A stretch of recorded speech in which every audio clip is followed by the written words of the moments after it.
Hello, and welcome to the Tavern Chat podcast. This is a Wednesday night. This is a live recording of Talking Crit with myself, or Tenkar, Bad Mike from North Texas RPG, and our special guest, Bill Barsh, Pacesetter Games. Now, before we delve into tonight's I guess we're gonna have to call it a hex crawl because we prepare the hex crawl. Yeah. Yes. We are actually sponsored. This episode of the Tavern Chat podcast / Talking Crit is brought to you by Frog God Games' very own Orcus on 34th level. Available exclusively on Indiegogo, whether you play Swords and Wizardry, 5e, or the now resilient Pathfinder. Because, as I'm fond of saying, you can't kill the fucking system as much as Paizo would like. Orcus is waiting for your intrepid party of adventurers. Go to tenkar-tavern.games /Orcus. And, folks, that's important. If you do go, use the link. It shows that you listen to the show. And pick up your copy, because your party will probably curse you. Now, on with the Hex Crawl. Bill, thank you so much for joining us, by the way. Well, thanks for having me. Yeah. Listen to you guys all the time. It's a great show. You're just saying that because you're trying to get like free stuff from me and Mike, but we don't have any free stuff. Well, like we're trying to get free stuff from him. Well, all right. But I probably have it all already. You know, I probably do. Now, this was not planned. I honestly didn't plan this, but last week we had Tom Wilson on, who is who wrote the latest Kickstarter from Pacesetter, Triptych, and tonight we have Bill on. And so we're going to talk about Triptych again because we talked about it last week, and we're not getting compensated for this in any way whatsoever. This is just zero, absolutely nothing. Freebies. There's we're not. Nothing We're really not. No, believe me. I love compensation. We're not getting any. So you got another 24 hours for your Kickstarter for Triptych? We got 24 hours to go, and we're creeping up on, I think, 300 backers. I can look it up for you. It did pretty well. And Tom it killed it as far as is writing something for us. So this is the first project we've done where someone actually wrote. We didn't do it here in-house at Pacesetter. Yeah, we're at like 13.4, 13.3. And it's moving along quite fast. It's got about 24 hours left. So tomorrow night around, I think, 8, 9 o'clock Eastern time, it's going to expire. But anyway, you had Tom Wilson last week, and he did a great job. The guy is, like I said, he's a workhorse. He's a machine. He is. It's crazy. And it's we're excited. It's going to be a cool book. It's kind of a neat niche product within the niche of our niches. It's a cleric kind of centric adventure. That's a rarity. It is a rarity, it's pretty cool. It's pretty cool, and I don't want to just give the whole thing away because if you talk about I mean, honestly, I'll give away the whole premise of it, but it's pretty cool. It's and I haven't even seen it all yet, so I haven't even seen the manuscript. I just saw the stuff that he gave us so far. But the artwork on it's been great. So. Yeah, definitely give it a look-see for those out there. This is not intentional. We did not mean to pimp it twice in a row, but Pacesetter Games and then written by Tom Wilson probably does deserve to be talked about a little more than normal. So yeah, and like I said, we're excited to do something with Tom. We've done something with other guys back in the day. I mean, honestly, we've done stuff with some like the big TSR guys a couple years ago, big NTX project, stuff like that. But it's kind of neat having someone take that off our shoulders and do all the writing, and we can do all the rest of it. And like I said, Tom's he's going to kill it with this book. I mean, it's a really cool idea. It's very fresh, and it's for higher level characters, which is kind of neat. So it's BX and 5e. Oh, okay. Yeah. It turns out he's doing a. So last week we were talking to Tom, he's doing a BX Immortals adventure for North Texas next year, which I'm interested in seeing. So that's going to be the quite different category of super high level adventure. Yeah, you don't see very much, but I know in Tom, I'm sure he'll knock it out of the park. So that's going to be interesting to see. It will be really cool to see. We're big BX people here at Pacesetter. We have been forever. So Yep. Y'all support BX. Y'all support a lot of the older systems there. I don't want to turn this. I don't want to turn this into pimp Kickstarter, pimp interview because we're really here. No. But I do like turn it into. You're one of the first companies that really just got out there and said, you know what, we're going to support old school gaming. There wasn't very many doing what Pacesetter did when Pacesetter started doing it. Yeah, so Thing in the Valley was your first adventure, which is probably still one of my favorites that is ever that y'all ever published. 12 years old now. Yeah. Wow. 12 years old. That's oldest North Texas. It's kind of crazy. And nuts. Yeah. Crazily enough, we have adapted it to other systems too, and it is still it's obviously not our number one seller anymore, but we've sold in print over 2,000 copies of Thing in the Valley in 12 years. I know it doesn't sound like a huge number, but for a small publisher, that's a big number for a module. Correct me if I'm wrong, and you've told me this, and so fill in the blanks, but you wrote Thing in the Valley back in the 80s, correct? Yes. And you wrote it it was going to be a TSR adventure, right? It was technically, yes. It was actually sold to TSR. They sent me a check in the whole 9 yards. Really? Yeah, it was for BX. And then they pretty much dissolved BX. And it got put in a filing cabinet somewhere. At the time, it was my whole gaming life story is kind of weird with all that. I think they purchased it right before I went in the Army, and then I kind of got out. I did a little bit of gaming. I was in the Army, but I got totally out of that whole end, and pretty much forgot about it. And it obviously never came out. And I just decided, 30 years later, I'm like, you know what? They're never going to do anything with this. They probably don't even know they have it. It probably wound up in a dumpster somewhere. So there you go. A lot of copies of a lot of everything else, right? Covers, and orange B3s, and yeah. I'm sure I'm not the only person they bought manuscripts from that never saw the light of day. So, so I decided to publish it, and I did, and that was way back now, 12 years, around 12 years ago, and it was crazy. We printed 100 copies. We did it the old-fashioned way. There was no pod.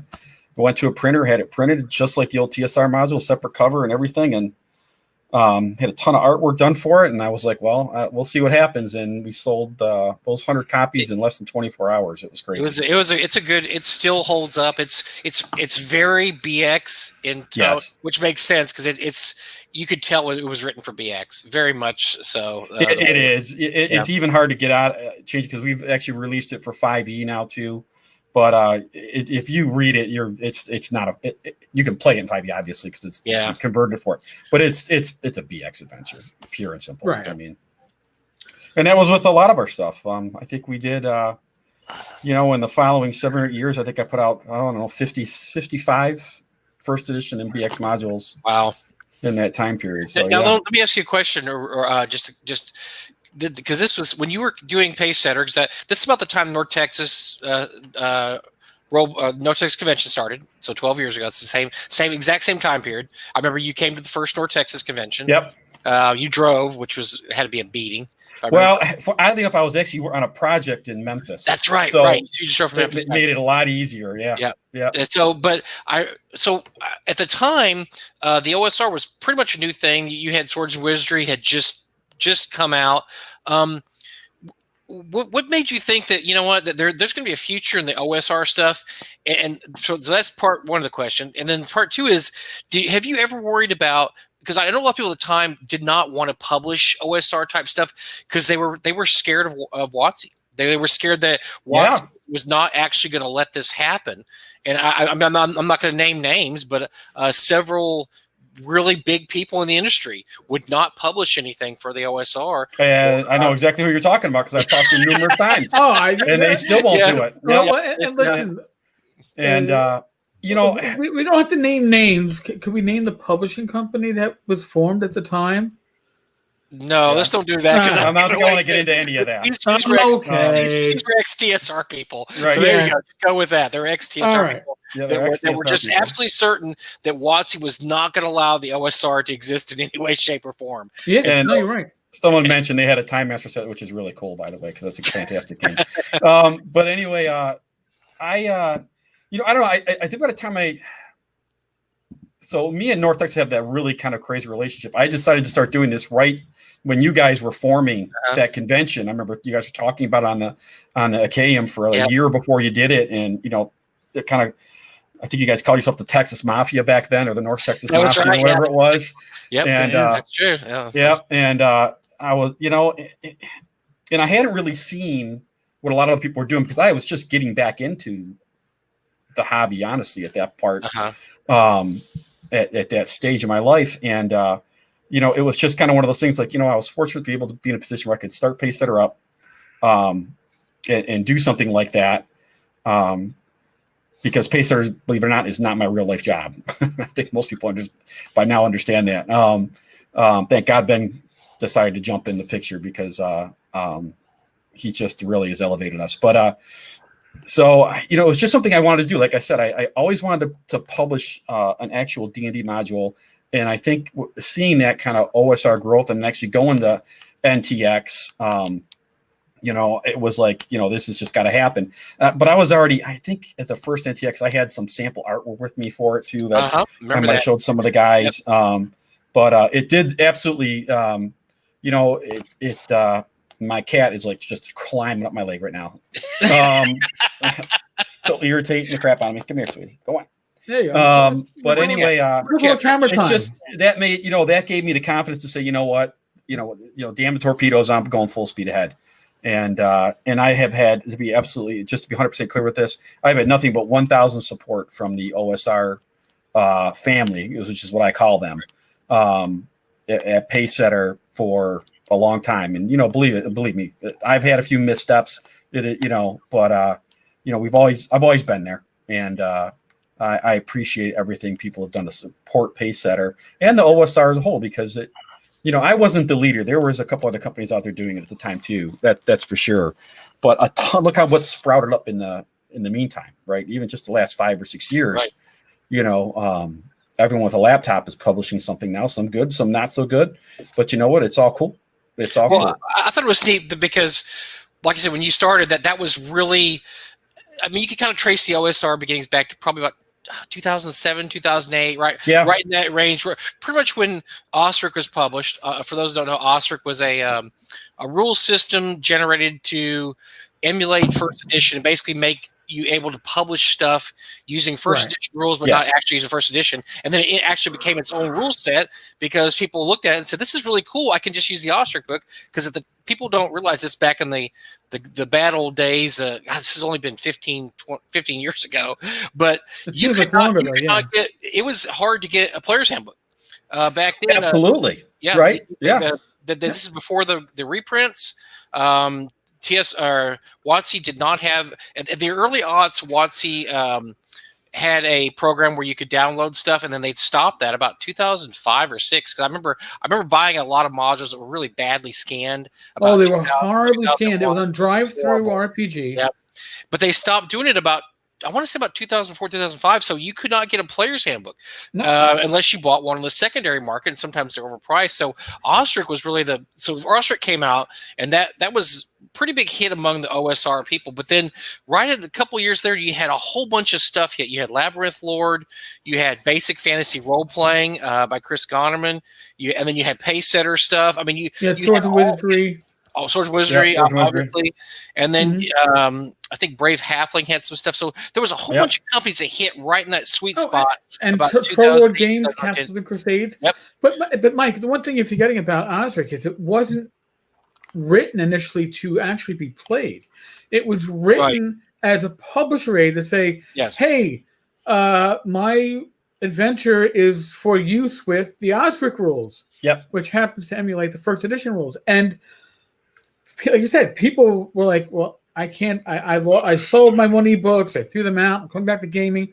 These are the rules I know. And oh my God, they're so much better organized. They make so much more sense than the rules. When I was a kid, I mean, I liked the fact that it was written in Gygaxian prose. That to me made it cool. As an adult, it hurts my head.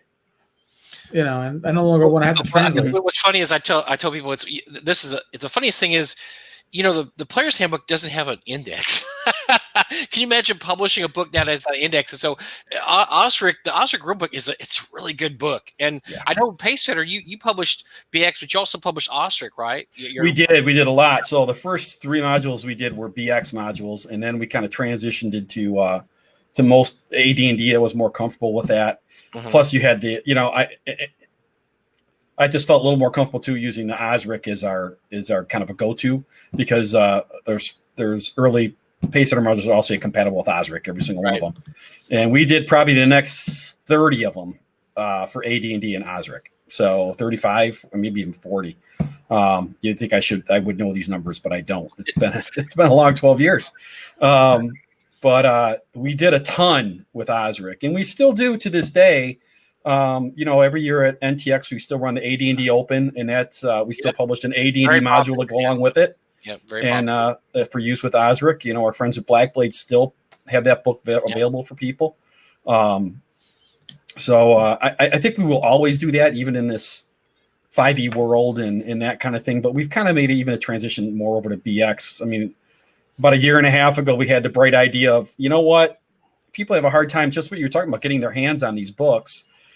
And I'll be the first to admit, as a caveat here, I am not the guy who's always on the internet finding out everything about the whole industry. I'm just not. It kind of you have to hit me in the face with it most of the time to figure out what's going on.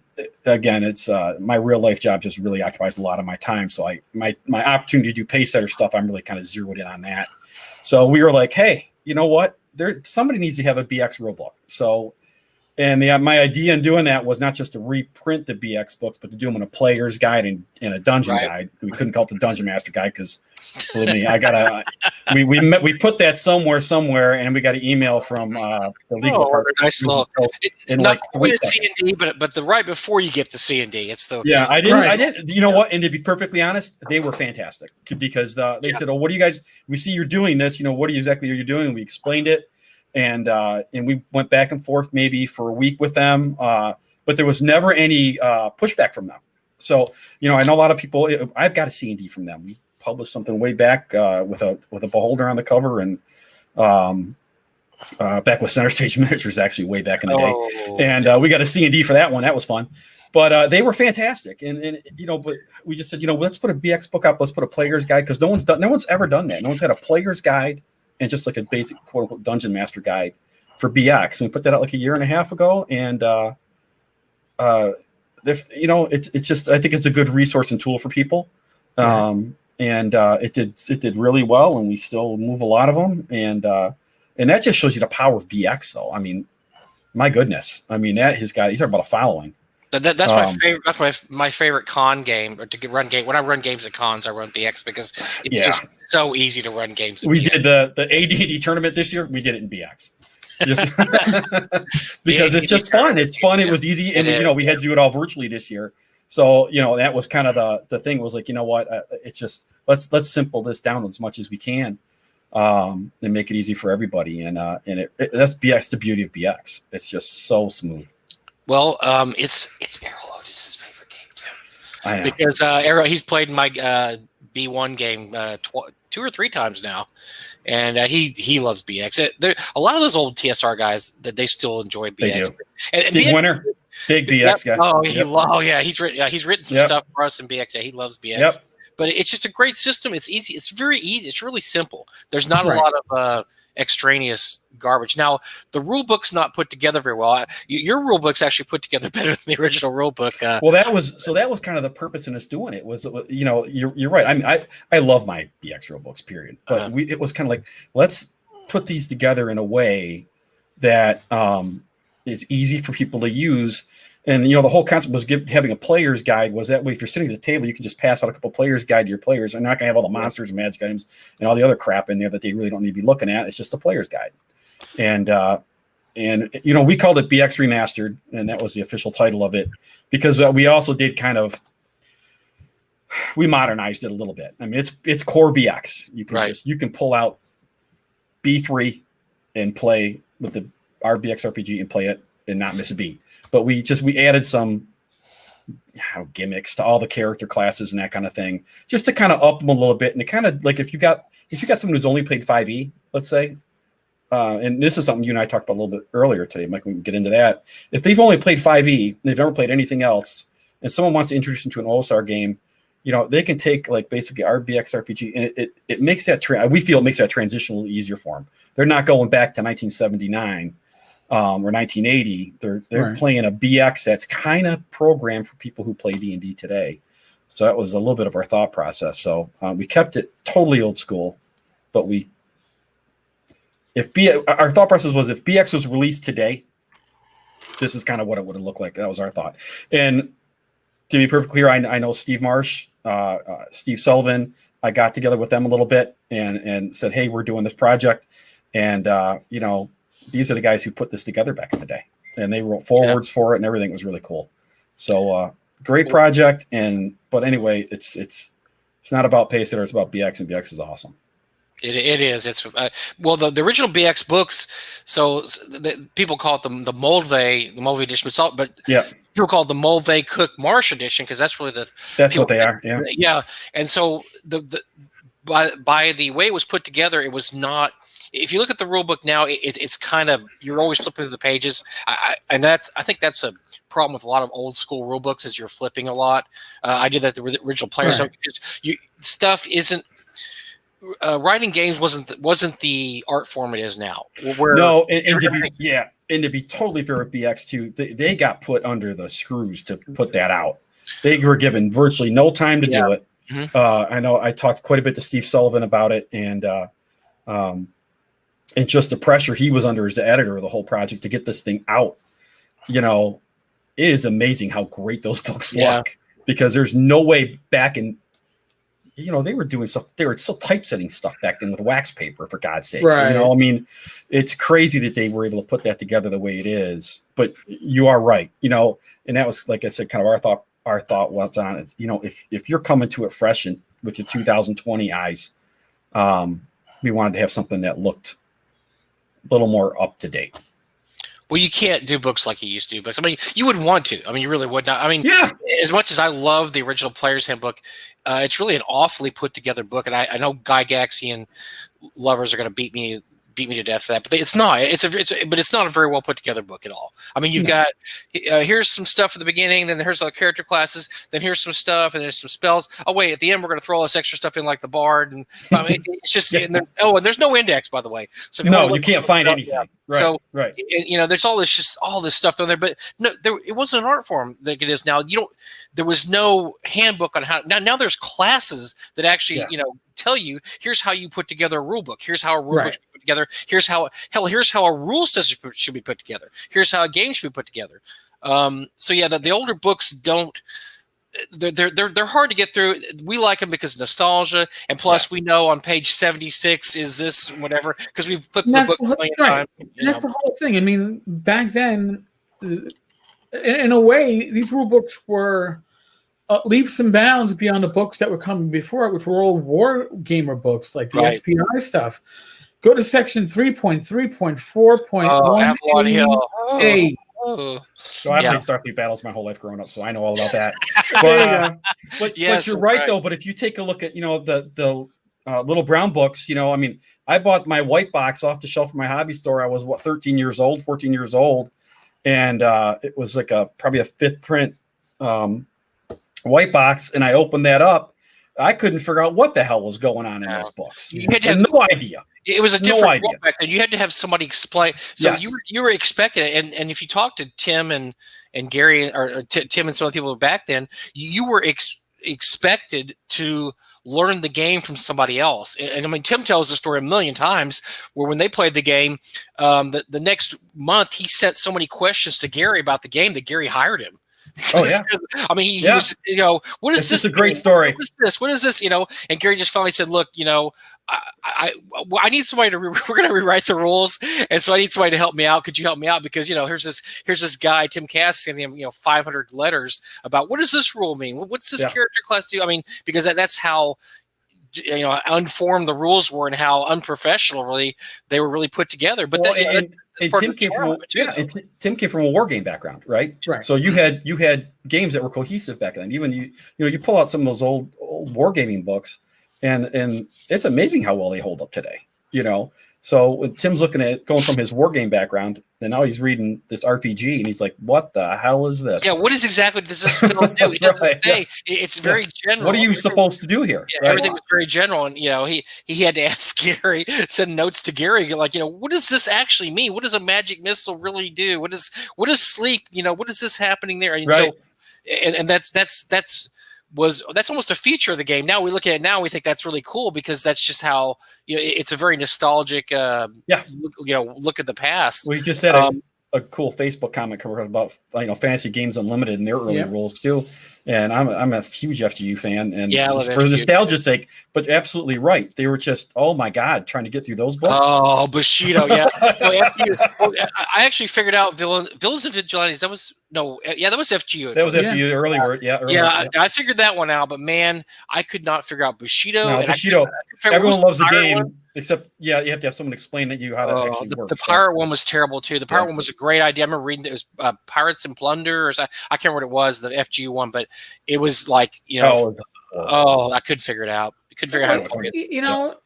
It's kind of like today. You have when you write an adventure for your home campaign, the missing material because it's already in your head. It fills in automatically. When they were writing games, like when Gary was writing this, he knew, right? Sure. And him and Dave knew what they were putting together. And when it was running at the table, it was running fine because the unwritten parts were, filling in the blanks for him. If it's your project, it. It's how many DMs that were learning. The whole test would have been give these books to somebody who's interested, who's never watched a game session, and see how it goes. The people that originally played Brown Box and White Box, they were unconsciously, without knowing it, the play testers for AD&D because when they came out with the supplements, after they had the supplements, and then Gary got Tim together and said we need to make a coherent rule system.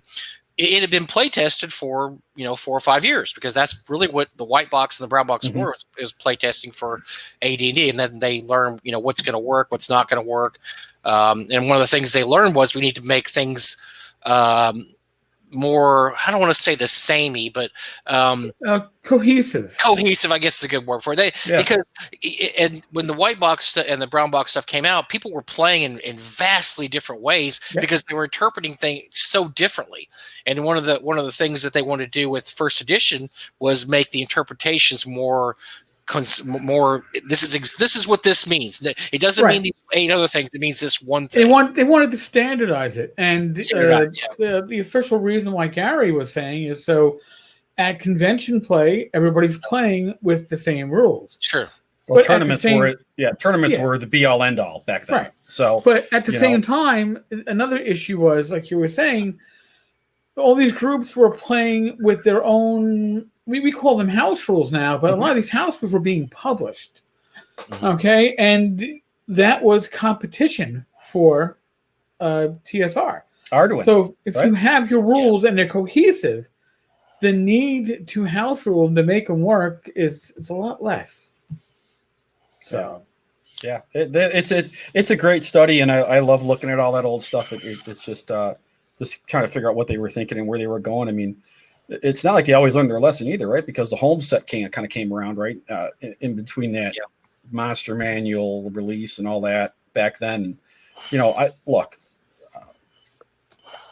Liz is probably going to shoot me, but I love the Holmes Blue Book, but that book's another one. That book is a train wreck, right? It's a man. So that book, if you look at the book, well, the story on that. I mean, the old timers know the story on the Holmes book. That was basically something that was going to happen that never happened. That was going to be basic D&D, but then they scrapped the whole thing, and then came up with Mulvey Cook. And then the funny part is they scrapped that whole thing and came with BAC. Literally overnight. Yeah, I mean, it was crazy. We think BX lasted, this large span of time. Was it 4 years? There's only like 7. There's only like 7 modules that are BX. And they cranked them all out. Yeah, and they were cranking them out like one after the other.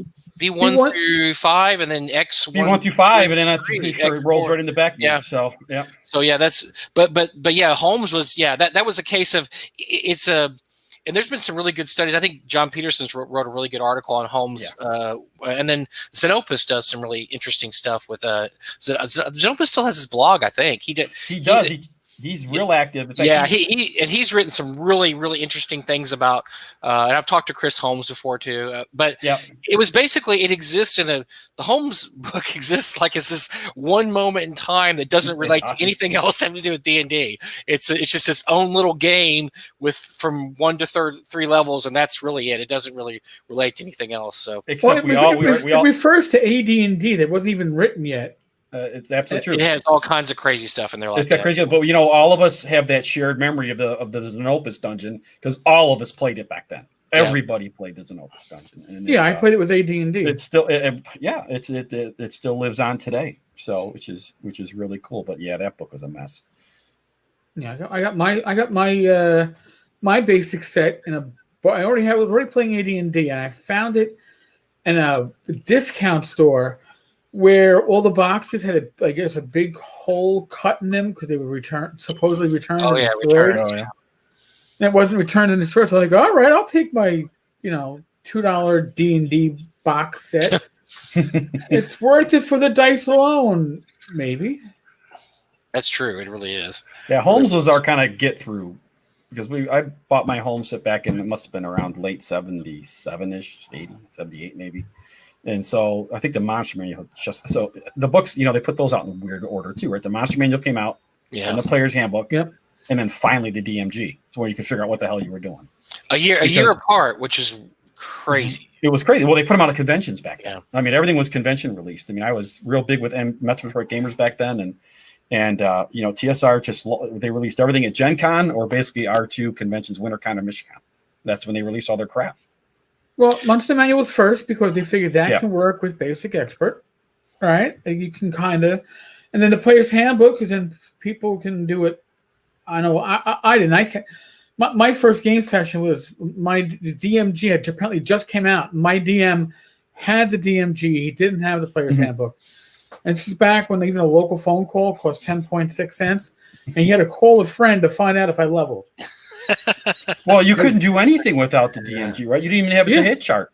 No. You had no idea how to roll the hit anything. And why the 2 hit chart was in the middle of the book. You think you'd put it on the beginning. So for those that don't remember, the Monster Manual came out in 77. Player's Handbook is 78, and then DMG 79. The Giant series actually came out in 78. The G1. Oh yeah, that's right. Yeah. Before the DMG came out, so they had to publish in Dragon Magazine. If you don't remember, I think it's Dragon Magazine 20 or 21. They published hit matrices. Yeah. Yeah. So here's what these magic items do. Here's a hit chart because there was no hit chart. So here's the hit chart. Here's the saving throw chart. So that was all published as a 2 or 4 page insert into a Dragon magazine at the time. And imagine a company doing that now. Like, our rule book isn't out yet, so we're going to have this publish our rules and this. It's just crazy. It's bass backwards is all. Well, there's a thing we used to always talk about is it's really the most dangerous thing in the world is when gamers run game companies, right? And that's what TSR was. And we have the beauty of everything that they did as gamers. We just had to put up with the fact that they were gamers. So, it was a fascinating time to live in the gaming world, for sure. Well, so moving a little bit from this, that was a wonderful trip down memory lane because Bill and Eric and I could talk about that for like 8 hours tonight. Probably. Oh yeah, easy. So I clued Bill in on this a YouTube video I found, and I came upon this probably the same way you did, Bill. James Spahn had posted something about a video called "Stop Playing D&D." Oh, I saw the link. I didn't get a chance. Yeah, to watch and so today. within about 3 posts, gigantic fight breaks out online. Which I mean, I'm shocked. Social media, really. And so I said, "Well, I got to watch this video now because I can't I can't comment on it intelligently unless I watch the video." So I watch it and I clued Bill in on it too. I said, maybe we can talk about this a little bit. I mean, the gist of it is it's a young guy. It's a young guy doing the video, which which makes it a little, because I'm sitting there, I roll my eyes a few times at it because he's saying like, well, back in my day when we used to play 3E, I'm like, okay, I have underwear older than you are, but that's cool. Was it 3E or 3.5? Which one was it? Come on. So, but his the gist of the video and what I thought was an interesting question though. I thought his approach to it was a little goofy because like I said, he's younger and it's hard to take somebody that's that young going talking about the good old days. Right. But the point was that 5E has become such a monolithic entity at this point that nobody's playing anything different. And matter of fact, all anybody ever wants to play is 5E. They start out playing 5E, they play 5E, and that's all they ever play. And there's a lot of other good games out there. So the point of the video was, stop playing D&D and looking for these other games. There's a lot of other good games out there. And I thought the premise was interesting in that 5E is monolithic. That's absolutely true. It is the 800-pound gorilla of gaming. And so, like, just speaking it from, like, for instance, look at Bill Barsh's and Pacesetter's point of view, you have to do 5E conversions right now, right? I mean, because that's a whole market. You can't just say, well, we can't do 5E. I mean, you have to do 5E, right? So the first 7 or 8 years of Pacesetter, I could care less. Pacesetter has never been a money company for me. It pays for me to go to conventions, that kind of thing, whatever. We do a ton of charity work with Pacesetter stuff. So I never really cared. And then Ben came onto the scene and it was like, let's step this up a bunch of times.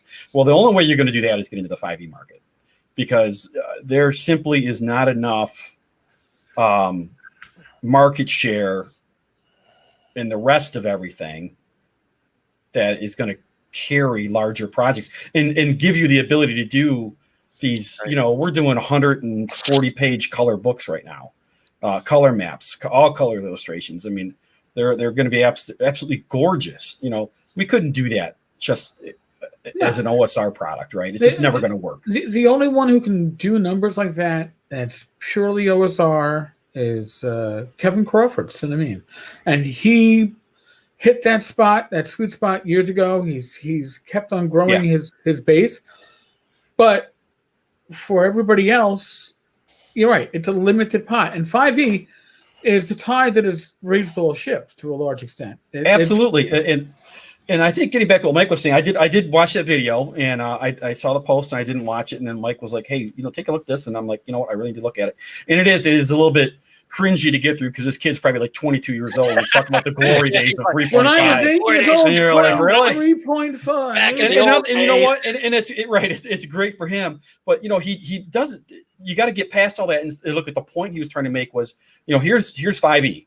It is like Mike said, it's an 800-pound gorilla in the room. It dominates everything. Okay, but it's not a bad thing. It really isn't. First of all, it is a very good game. It's not my game necessarily. It's a fantastic game. Right. It's a fantastic version of D&D.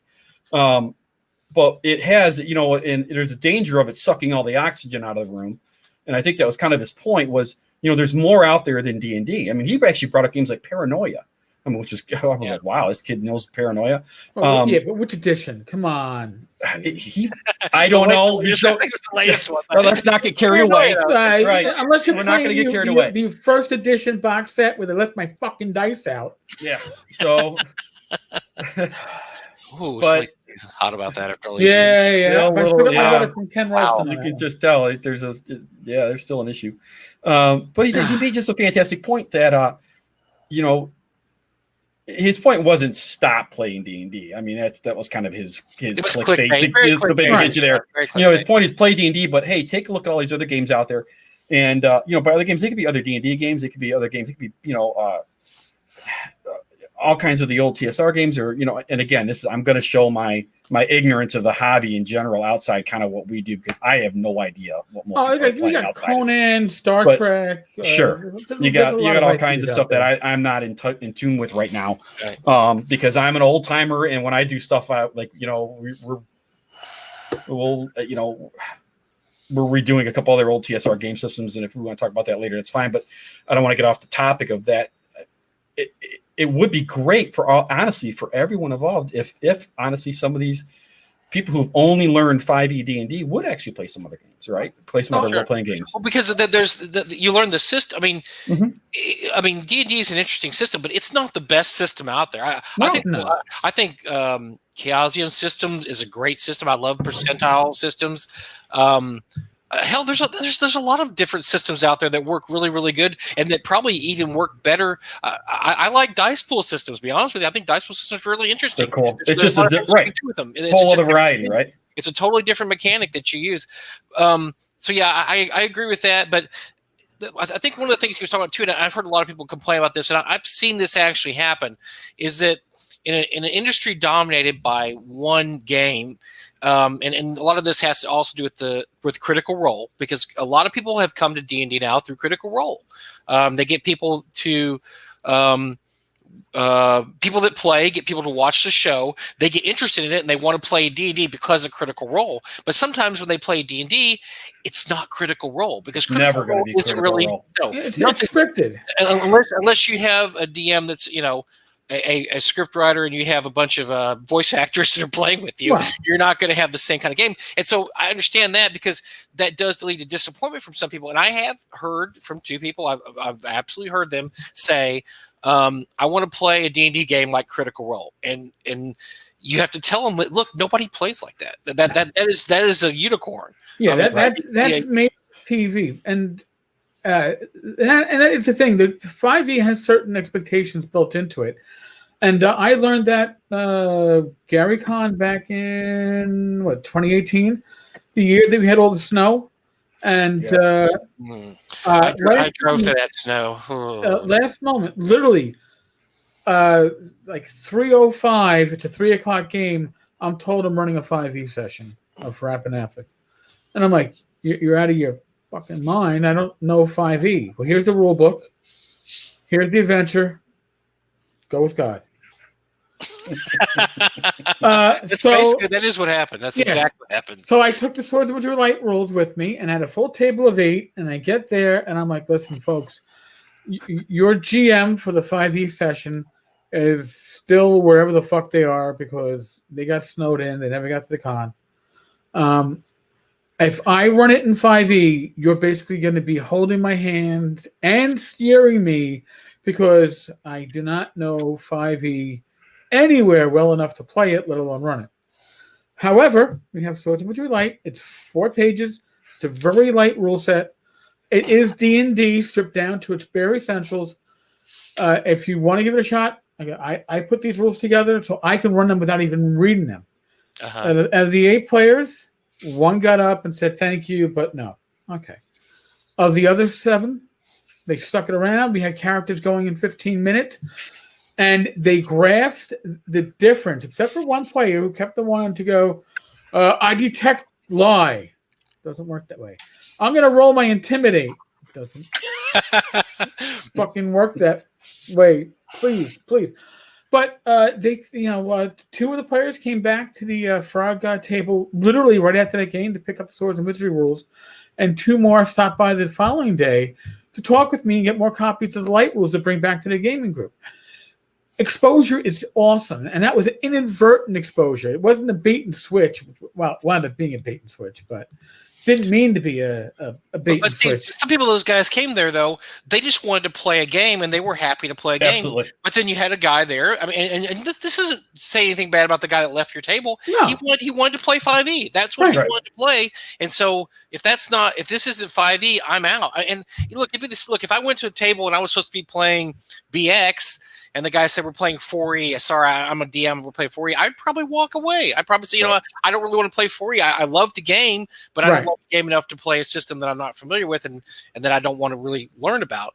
So yeah, that's part of what this guy was talking about when just the fact that 5e has taken over everything. It's also created expectations in people that they won't play any kind of rule set that isn't 5e.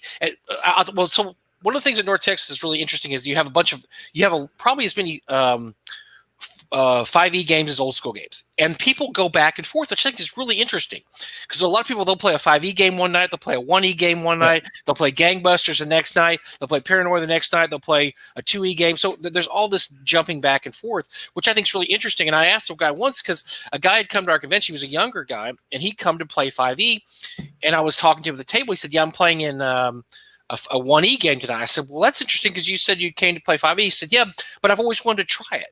I always wanted to try it. This is the perfect chance to try it.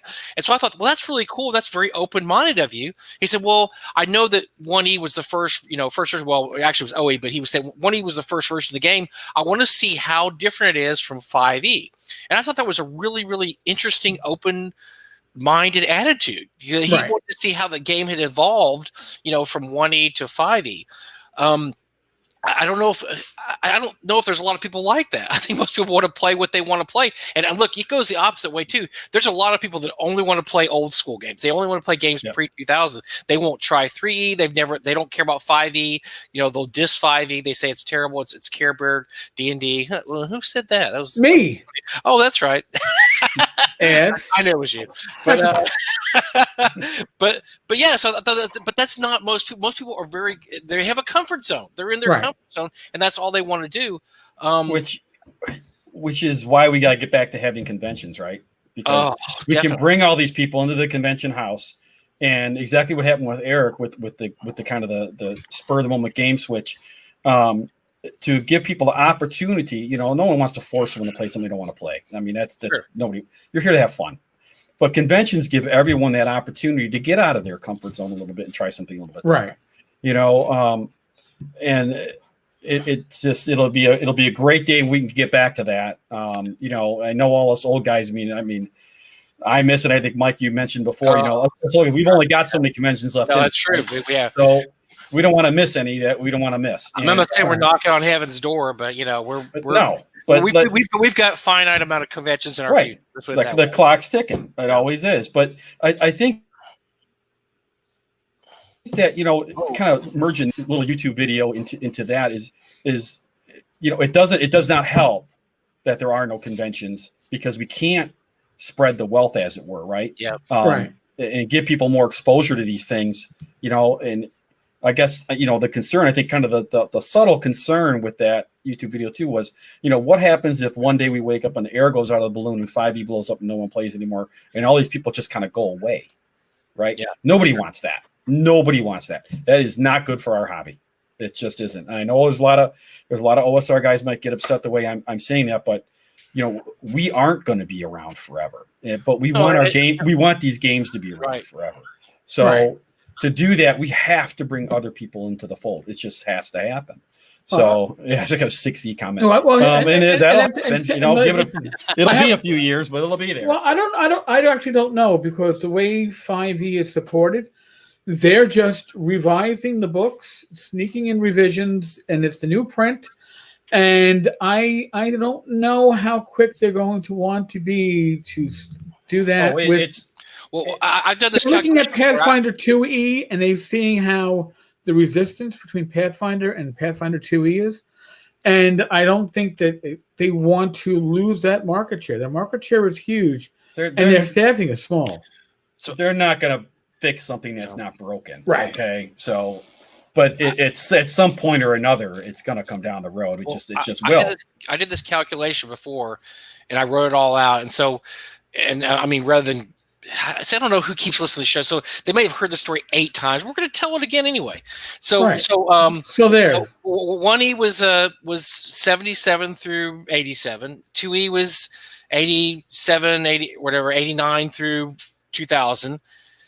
So it's usually about 8 to 10 years of games. We're only about halfway through 5E's life cycle. Exactly. And it's selling gangbusters. So if there's 60 on the horizon, they're stupid. There's no reason not to milk this cow for another 4 or 5 years. At least. And they absolutely will. I agree with you 100%. And like, I'm not going to sit here and stand on a hill and promote 5E as the greatest game ever, but it is a solid game. And for people who don't realize it or just have a preconceived notion that it is not, it is. I wouldn't say it. I didn't care for any of the 3E stuff, and I was kind of out of everything at that point. Anyway, but I still bought stuff when I went to the bookstore. I'm like, oh, I'm going to buy a new D&D book. I'm going to buy it. I hated 3.0 4.0. I hated 3.5. 4.0 was a war game. 5e is a fantastic game. And what I think what people need to realize about 5e is, and Wizards has done, and a lot of people don't give Wizards props for this.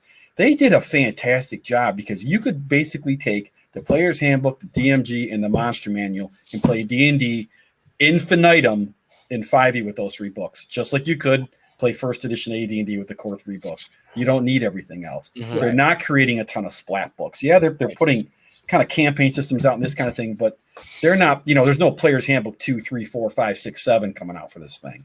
And I think that's kind of that should tell you alone that it's a good game, and it is going to have some endurance. It is going to stick around for a while. Random Facebook user made a really good point here.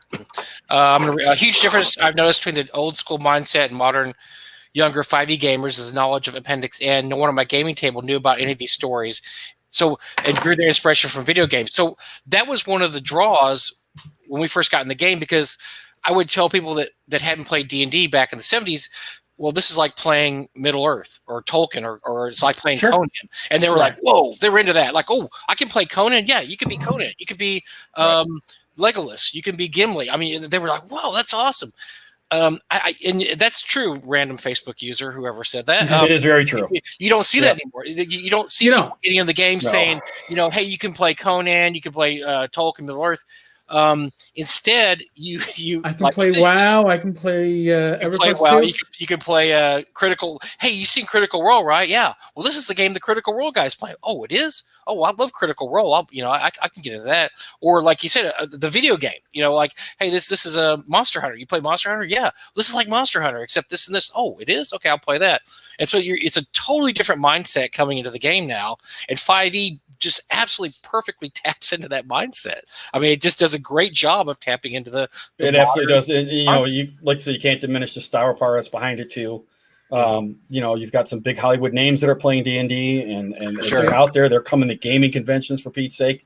So all that combined just creates a different little bit of a different world for some of us old guys to. Right. We're not going to marry into it necessarily. I think all 3 of us don't play 5e, right? Do I own the books? Yes. Absolutely. No, I own them all, but I have, I'm lucky. I have my son Ben, and he's the 5e guy of the family. I mean, I'll play a game of 5e at a con maybe, but if I'm going to a con, I'm going to sit and talk to you guys all night long. Yeah, so, I don't play in games anymore. I run games, or I work the table and I socialize, because that's really where I get my enjoyment. So let me veer off a little bit, because you did mention something. So your son Ben is and man, I give that kid a hard time, and he's not even a kid. I just give him a hard time. Well, no, he is a kid, because we know him awesome from a kid. Awesome dude, yeah, right. So awesome dude. But so what's it like bringing your son along? And so I guess he's the heir apparent Pacesetter now. He's helping you with Pacesetter stuff. He's had some successful Kickstarters of his own. Absolutely. How do you feel as a dad seeing that? That's gotta be a cool feeling. It's a very cool feeling. It's a very cool feeling, because he grew up he didn't game growing up at all. I mean, we might have played D&D a few times. No, as a matter of fact, I don't know if you remember, he probably told you that. The first North Texas he went to, he sat down because he didn't have a game. On your B1 game. B1 game goes. This is the first time I've ever played a B1. I'm like, really? He goes, well, really, can't remember when I've ever played D&D. I'm like, what? Your dad's Bill Barsh. He played like once. Yeah. He's like, I never really played D&D. I was like, he won't talk about it much, but he was a very athletic kid. He played travel sports, travel football, baseball. He played football. He was an anti-nerd. I got you. Yeah, in a way, but he, it just absorbed a lot of his time. My daughters are the same way. They're all athletes. They all did very, very well, and they were very successful at it. Even up and beyond high school and that kind of thing. So. So you didn't have any expectation that he was ever really. I never had an expectation, And all of a sudden, boom! He's like, okay, yeah, I want to write some stuff. And the funny thing happened is I took him to a Gen Con. I don't know how old he was. He was 12 or 13, and my youngest daughter was 11 or 11 at the time. And I was running the OSR booth back then. And it was the second year I was doing it. I'm like, you know what? You guys are going to come with me and help me. Like, I need some help.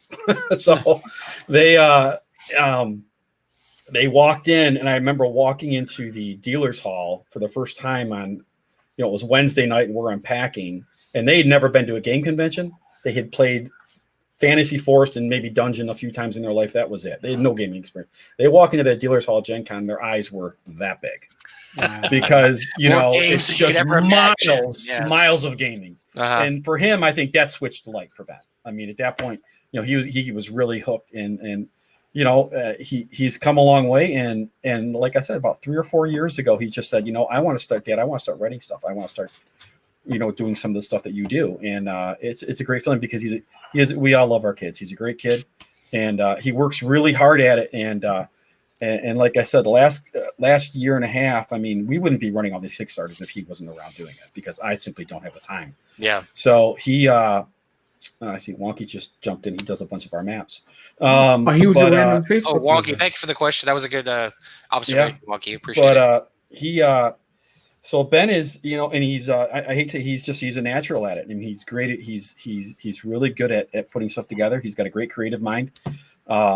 He's done some fantastic projects on his own. He's running this one with Tom, basically. I'm pretty much almost hands off the Lost Triptych. I'm helping out when I can help out. But I got my hands full. We're finishing up we did a couple Kickstarters back now. Path of the Vanished, which is basically Slave Lords kind of sequel book. But it's about going to be about 140 pages, 150 pages. Hardcover, and I'm just wrapping that up right now, and that'll be out in the next another couple months. So that's got all my time right now. Well, the great thing about Ben is that he, got people like Ben and Lloyd's daughter Raven, and there's some other second generation or third generation, I don't know what you call it, people in here that make you feel some happiness for the hobby may continue past us old grognards. Oh yeah, absolutely. I'm not gonna take Lloyd off, but I'm gonna take all the credit for Raven, because he might have had something to do with her. I mean, a little bit. Something, a little bit. He contributed something along there at some point. I had brought my kids I think I brought Ben to that first NTX, and the next year, I remember him and I were chit-chatting on something. He's like, I really want to bring my daughter, but it's a long way and blah, blah, blah, and expensive doing it all. And I'm like, you know what? And he's like, well, she draws. I'd love to get her some exposure. And she was, I don't know how old she was at the time, 17, 16. No, she was young. And I'm like, well, let's get her to NTX. So you know what? Like I said, we use Pacesetter to do all kinds of different things. So we actually, I wrote a module called The Raven and the Lone Star. Raven and the Lone Star, yep. And we sold it as a pre-sale for NTX. I printed, I think, 50 of them. We sold them for $10 a piece. Sold all 50 of them in like 10 minutes because, again, the OSR crowd's amazing. And I said, we're taking that money and we're flying Raven down to NTX. And Lloyd brought her down, and the rest is history, because she does. If you guys don't know about Raven, she does amazing work. She's been drawing for us since then. Her cover and her colors that she's doing for us right now, it's insane. It's literally insane.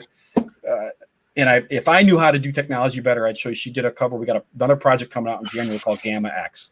So we're relaunching Gamma World for 2nd edition. And nice. And she did the covers for it, and I'll send them to you guys, and maybe you can put them up on your something else at some point. But we gave Lloyd a hard time. What she pulled off, oh my god. We gave Lloyd a hard time because I always tell Lloyd that she's a better artist than you, and he said, "I know she is." I got to be careful because we still use Lloyd a lot too. But Lloyd's great. Raven. No, yeah. But she's great. I mean, Lloyd's great, but Raven. The age she's at and doing what she's doing is just, it's crazy. But I love to see the younger generation. Right. I wish my grandson would have took more to D. He likes D&D a lot, but he's not the gamer that a lot of these guys are. And I saw something the other day. I saw Alan Grohe's kids were DMing a game for Henry. Henry was DMing a game. Yeah, I was like, Henry, we got to get Henry to publish something, man. Absolutely. This is great. Yeah, definitely. So I love to see the hobby in the hands of people like your son Ben, and people who appreciate the old ways, but also have one foot in the new. Well, you can absolutely take some credit for that, Mike. As I said, he played in that first B1 game with you down at NTX. And I walk in, and he's sitting at the table, and you were sitting there, and a few other people, and Errol Otis is sitting right there. Yep. He had no idea who Errol was. No. Yeah, no. Errol was in the game. That was great. And then it's crazy. So he played in that game, and then that night, that was the year that you guys, had the subterfuge to bring in was it Hickman or Weiss? Weiss and Hickman. Yeah, Weiss and Hickman. Well, he played in one of their games. Yeah, we could. He actually played. Yes. He actually played in one of their games that night. Oh, so here's this kid playing with Errol Otis at one time in the day, and then that night he's playing. I'm pretty sure it was Hickman.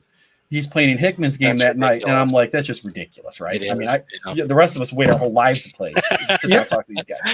And we can't even get in those games. No. And Mike runs the con. I know. I can't. I don't have time. I don't have time to play in those great games. Doug told me one time. He said, "Why don't you take time to? You never play in a game. You need to play in a game." I'm like, when? When you run a con, you have no time to play in games. It's like that's why I go to other cons. That's why I go to Gary cons. That's why I go to Gamehole cons. So I could do those kind of things because when you're running a con, you're way too busy. You have no time to sit down and play games. Yeah. So, but So we love Bill. Ben, we give Ben such a hard time all the time. About the hair. As you know, he's the best hair in the OSR. He's I tell you what, he's a tough kid. That's one of the good things about him playing athletics all those years. He can pretty much take anything to throw. Well, he's embraced that title of the best hair. Yeah. Oh yeah. He's run with that. He's like he's not letting that embarrass him. He's proud of that. No, that's great. Yeah. Yeah. But we love him. He did. I mean, he's done all kinds of stuff because he did for Frog God. We had him do his video series, his video. He got a whole bunch of YouTube videos for Frog God. He has so much experience. His age. I know the stuff he's done is crazy. I mean, he project managed a job for Bill. I can't remember one of the Tomo Horrors projects that's still coming out, or I know he did a bunch of work on that. So he's all over the place, and he's got a passion for it, which is great because you have to, right? So none of us would do this if we didn't have. No, we're not making. Yeah, I mean, there's just like 3 people in this industry that made any money doing it. Steve, I don't know what they are. Picorni, that's Picorni. Somebody else. It's got to be somebody else. Yeah. Picorni. Right. I don't know. Bill Webb. That's. But who's actually like Picorni? This is his job, right? And that's the whole thing. Can you work off the industry? Work in the industry full time. Everybody I know is part time. Oh, yeah. Well, that's what you tell them going in. Yeah, that's never your full time job. No, being a game designer. And like we've talked about, Eric, when we talk about failed Kickstarters, what's the thing in common with all these failed Kickstarters is the guy think, hey, I got all this money, I'm going to form my own game company, or I'm going to hire a bunch of secretaries. Right. I need an office. I need a receptionist. Artist.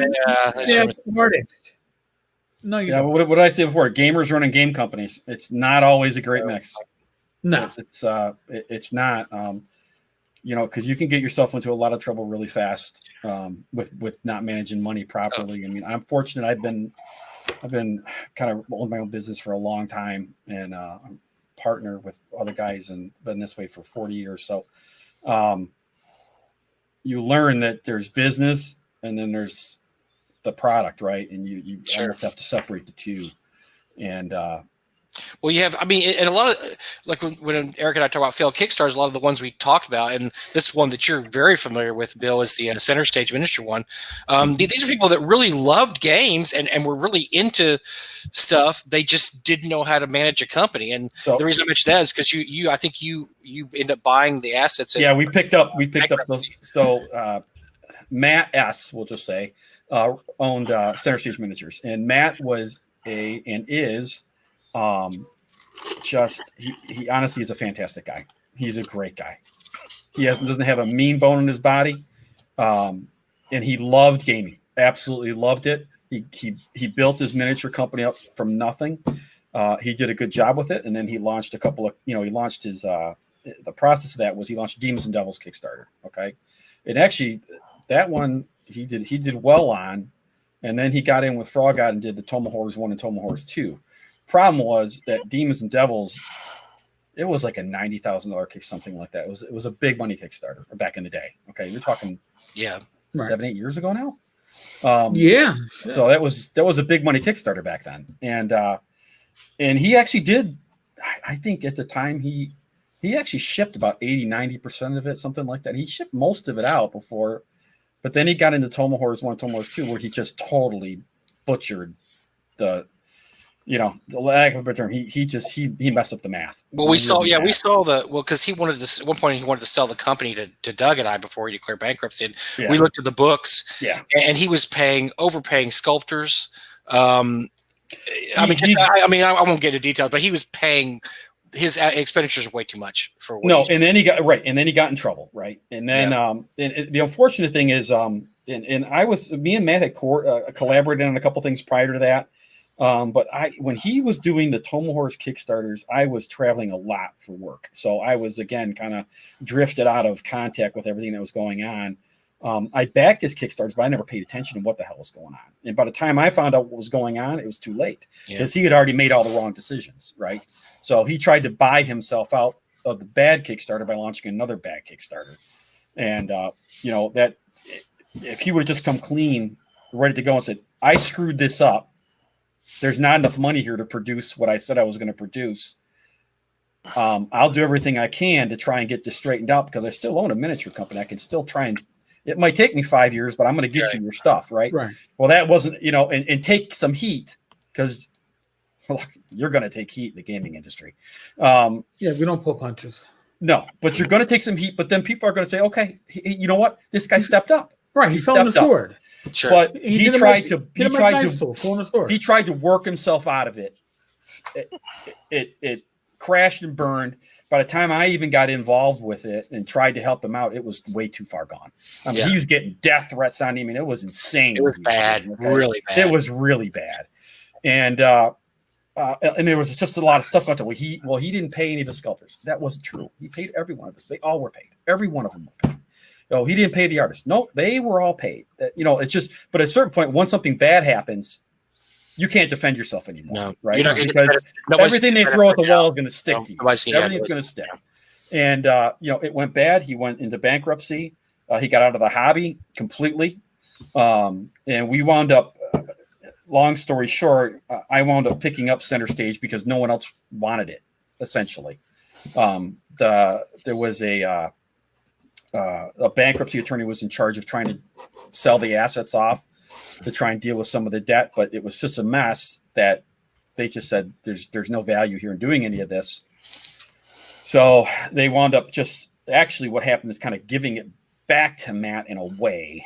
It's just there's a lot of legalese involved there, and he wanted absolutely nothing to do with it. So I kind of came in and said, you know what, I'll tell you what, I'm going to purchase it, and then we're going to try and see what we can fix from what you have. The problem was you really didn't have anything. Mm-hmm. So for like Tomahorse 1 and 2, for example, he had all the sculpts made. He had no molds made. Yeah. They are expensive. I knew nothing about by the way, I knew nothing about miniatures when I walked into this. I knew zero. So I had to have all the master molds made. Then I had to have all the molds made. So I'm already. Do you think did you make any money off the? Oh God, no! No. I'm about to say I can't see you making. I was deep into deep. Just trying to get through this, and the whole purpose of doing all that was basically we contacted all his Kickstarter backers from Tomahorse 1 and 2, and said, look, the only idea, the best worst idea I have to try and give you any sort of value back here is we'll sell you these miniatures if you still want them. I think we gave them 45% off every figure, and then for every 5 figures you purchase, we give you another one for free based on the top value of the most expensive miniature you buy. And that was kind of the math on that was basically I should not lose too much money doing this. I'd be close to breaking even. There was no profit to be made, none. But it was just trying to help people out, and it sounds like a horrible idea. You're going back to these people who already invested into Kickstarter to say, hey, throw us some more money so you can get your stuff. But a lot of people did. And we sent out, we had this basement loaded with tables and miniatures. And it was a process. It was 8-9 months to put all this together. And some of those miniatures were really nice too. There was some good. There were amazing figures. There was some great sculpts. There were some great figures, and that's why we want And that's why we wanted to get them out because people said they wanted them. They were like they just didn't want them to go into a dumpster somewhere. Yeah. And I'm like, you know what? Let's put this together. And there were people that sent me some very nasty emails. But at the end of the day, I had nothing to do with any of that. There's nothing you could do. There was nothing I was going to do. Make some people happy because some people just wanted their stuff, and the problem is there wasn't stuff to give them. Yeah, there's nothing. Honestly, we saw that. There was at a certain point. People think people think the project was a lot far along than it was. And like I said, Doug and I saw the books and we saw everything. Yep. A lot of stuff was just not done. It was not. It was not there. 100%. There was nothing to give. I couldn't give anybody something if they wanted it. Yeah. I mean, he had produced maybe 2 figures. He had the molds done for him. So there wasn't a single miniature I actually even produced.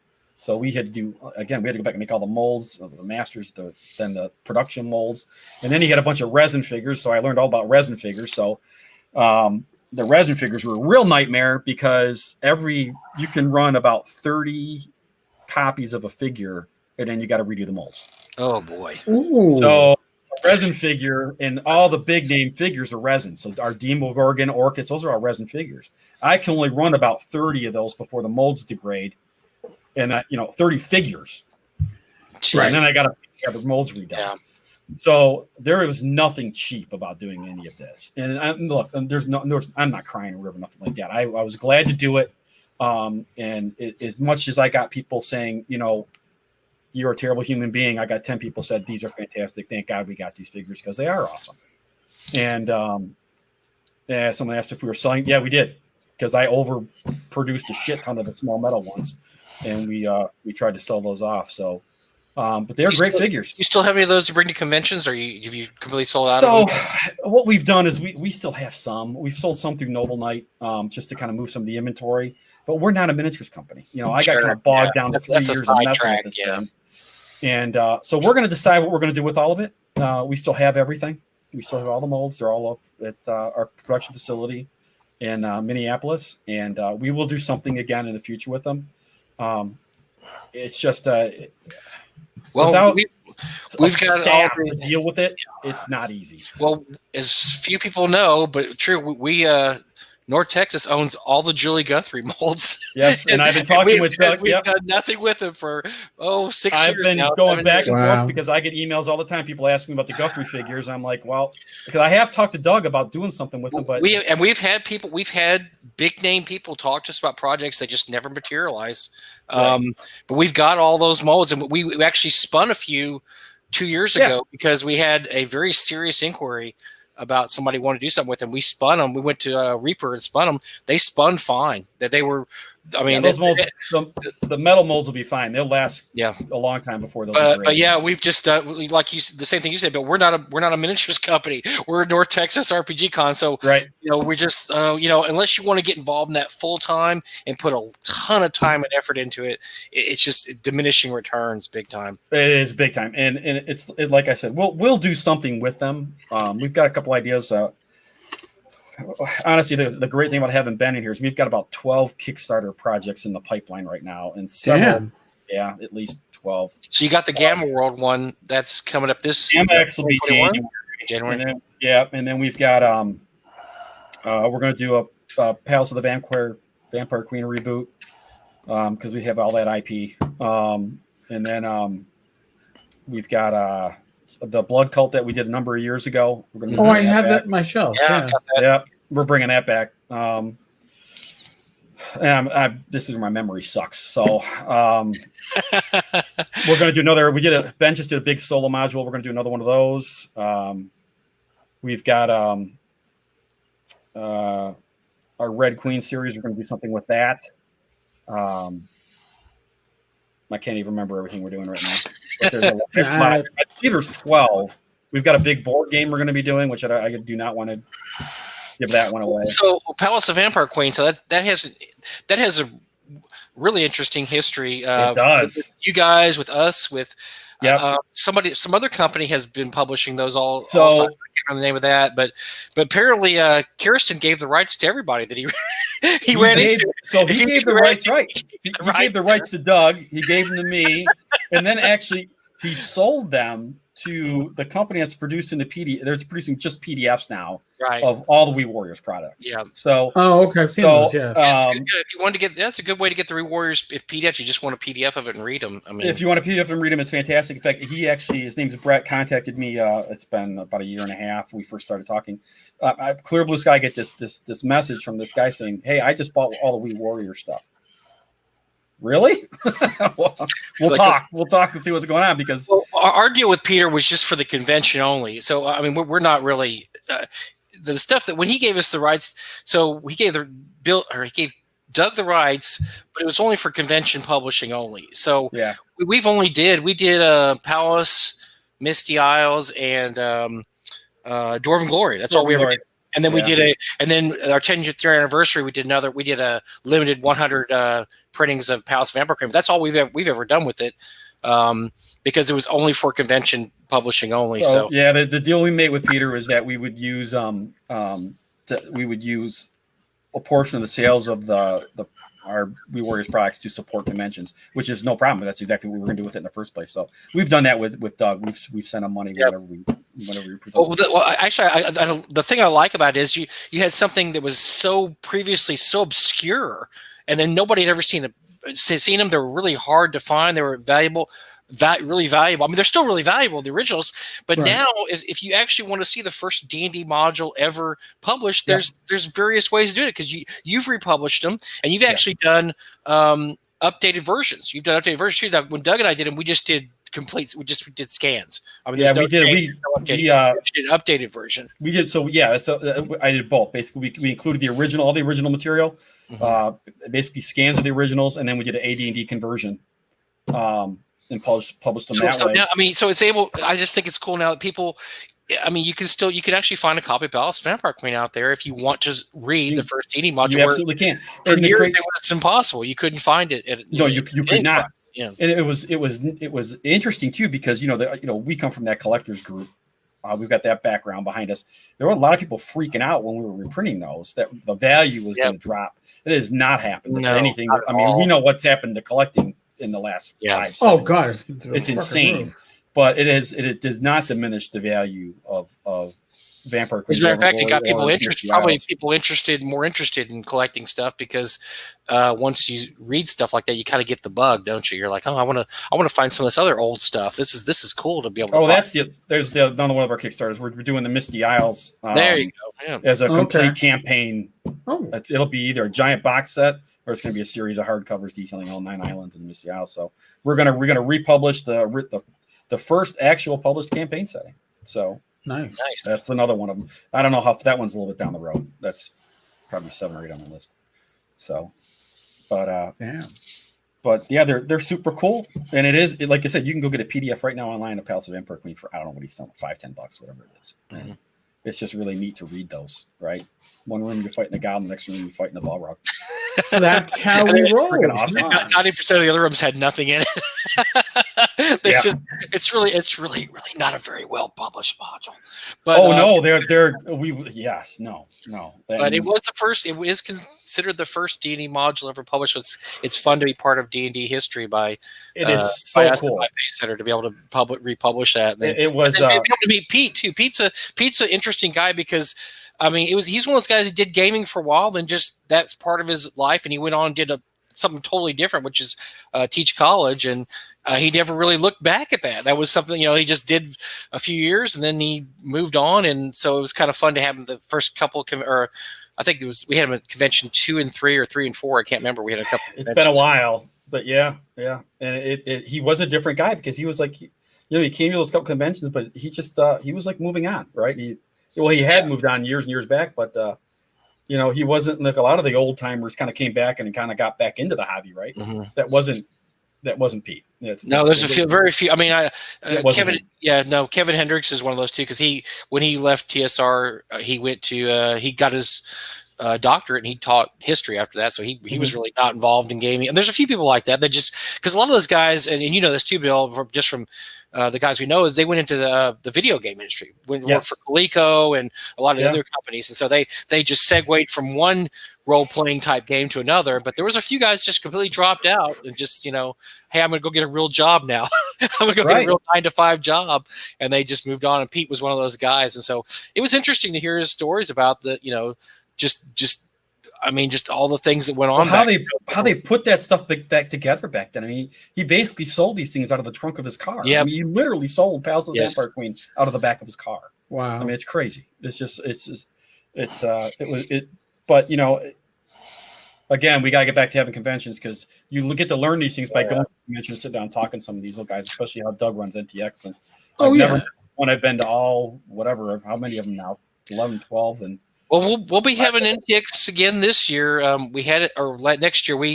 Doug, I just talked to Doug, and he went to LongCon this weekend, which is LongviewCon. They had about 50 people. I just talked to Matt Gullett online. I asked him how the con went. It had about 50 people.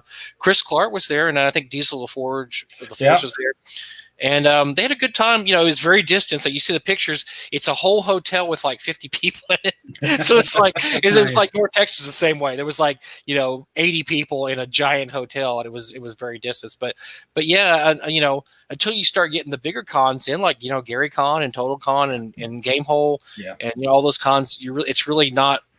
I mean, it's fun to have the smaller conventions, but it's just not the same as having the bigger. No, and it's a tough thing. And I haven't been to one now since I last convention I went to was probably NTX a year and a half ago because they wouldn't even let us fly in last year because we were coming from Detroit. Oh, that's right. Oh, that's right. Yeah, you were banned. Yeah, we were banned from Texas. New York. Yeah, New Yorkers and Michiganders were all banned from coming to. Yeah, we were the first ones denied. So they wouldn't let us. They wouldn't even let us fly in. It was crazy because we were holding off shipping, and we had all our stuff ready to ship down there because we have to ship all our stuff usually about 2 weeks ahead of NTX. Right. So Ben and I started even scaling back. It's like, okay, we got all this booth space and maybe we just won't even send anything down. We'll just go down there and hang out. I mean, it just got to the point. And then it came to the point where they just cut us off right at the knees. They're like, you guys you can fly down there, but you got to quarantine for 14 days. That was a killer right there. Yeah, that was a killer. So it's like, well, virtual NTX. Here we come. Well, hopefully we can do something more this year. We're gonna. I know Doug. I mean, it's weird. I mean, we have the 3-year contract at the hotel, so we'll be back in this year, whether we have 80 people or not. Well, we'll be there. I can tell you right now. Unless they tell me I can't. Unless they tell me again I can't fly down there. We're coming. I'm pretty confident with the 7 months we have, 7-8 months. I am too. I've been reading some stuff about the vaccine coming out. I think we'll have a vaccine by then. I think things are going to be a lot different. So I'm really looking forward to North Texas this year and seeing you and Ben in person for the first time in a long time. So. Yeah. Oh, by the way, so David Thompson, I love to see a reprint of Starstone on Northern Stages. Then you need to contact a guy named Alan Grohe. Yeah. Because he and I think John Hertzberger have been working on that for about, oh my God, like 512 years. Yeah. they apparently have the rights to that. So I don't know if the rights have expired or not, but get on the horn to Alan Grohe and tell him to get his ass in gear. He and John need to come out with that Starstone. Absolutely. Starstone it's a great third party adventure. Yeah, it is really good. It's super cool. Damn. Well, we kept Bill a long time. I mean, Bill managed to bump our minute count here. And that's listen. Like I said, our prep time was no prep. Zero. Okay, zero prep. That's the peek behind the screen, folks, and I think it works because, well, especially in the case of the three of us, we all know each other very well. We have a nice rapport, so this works. Yeah, I absolutely enjoyed it, guys. Thanks for convention. Talk to you guys. Very, very, very excited to hear that you listen to the show every week. I tell you, I listen to it every week when it comes out. That's awesome, man. We appreciate it. It's some of my drive time and this and that, and you guys are fantastic. So, well, tell Ben we're gonna have Ben on at some point too. So he'll be excited for that. Sure. We gotta have the younger generation because we got change the demographic numbers. I mean, well, as someone who can remember when you guys ask him a question, you can actually remember things. So he'll probably come with this whole digital notepad going. Oh, he'll have it all lined up. He'll be prepped as opposed to us, because he's experienced it doing this stuff. But if you want the demographics for the podcast, basically we skew from about 30 to 60 is like 90% of the audience for the podcast. We don't go. We don't get that younger generation pulled into it. Yes, and we don't bring in the Tim Cass and such, but Yeah, Well, 30's the new 60. Or 60's the new 30. Yeah, 63. I like that better. Yeah, I like that a lot better. Like Please, I'm a lot closer to that number. Yeah, we're all getting a bit older every year. It's like David Thompson is 59 next month. Yeah. Man, yeah. I just turned 50. What year is this? I just turned 57. Oh, geez. Sorry, 56. 56. Oh, All okay. right, so right on the road. Extra year there. Yeah. I'm the youngin' in the room. I'm only 53. Jeez. Oh, kiddo, yeah. And you're retired. You're the one retired guy. Jeez. Yes, I'm the retired guy. So, I chose the right occupation for it. And what's the first thing I did when I retired? Sick. Let me not. Well, no, I didn't get sick. I wrote Swords of Which Light. Oh, okay. I punted the getting sick part for a couple of years. I figured, hey, let's avoid the pandemic, but still get hospitalized 3 times in the calendar year. Well, what else? Come on, you gotta keep it real. You gotta keep your family on their toes. So. That's why I'm never going to retire, because I just keep hearing dire stories about retirement. And for those who don't know, one of my friends, Eddie Cortrell, passed away this weekend. He was about our age. And, super nice guy. I knew him for about 30 years. And he had just retired.